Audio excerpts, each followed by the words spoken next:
Over the Hill MX here, just giving you some tips on taking your CRF 450R and making it a trail worthy monster. So first off, I've done a little R&D there on the intake. So on KTM's and Husqvarna's, they actually have a very small intake runner tube on the intake boot, which overall gives a much smoother throttle response at low RPMs. 450Rs are known for kicking really hard in the bottom. Well, I have gotten rid of that.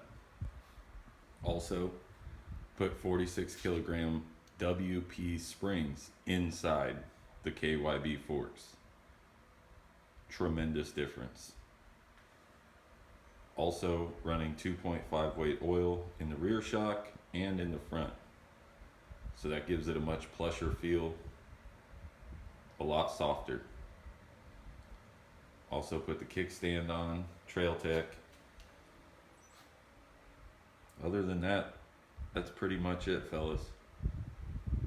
Over the Hill MX out.